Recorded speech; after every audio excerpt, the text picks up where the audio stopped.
Dok, nag-ingat naman po ako Binasa ko po yung reviews. Okay naman daw. Marami nagsasabi maganda daw.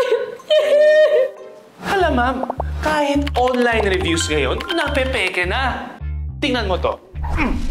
Pare-pareho yung wording ng mga review, yung iba, copy-paste pa nga.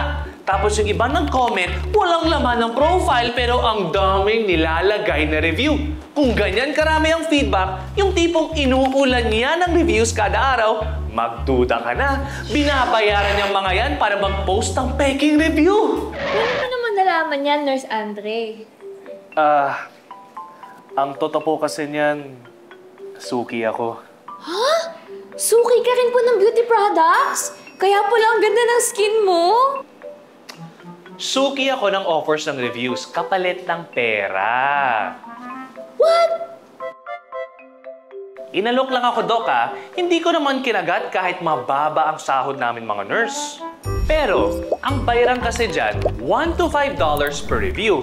Hindi kailangan magamit yung product, basta kailangan positive reviews only.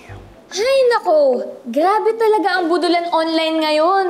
Pati kaya yung mga kasama kong doktor, nagagamit ang mga mukha nila para maging kunwaring endorser ng peking gamot. Oh, no! Walang paalam sa kanila. At yung isa pa, nag-viral pa. Magagamot daw ang diabetes in 14 days. Wala namang gamot para sa diabetes.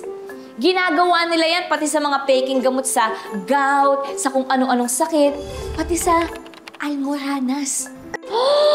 Eto pa, may post pang nagsabi na kesyo, hindi mo raw kailangan ng reseta. Gagaling ka raw kahit walang konsultasyon sa doktor.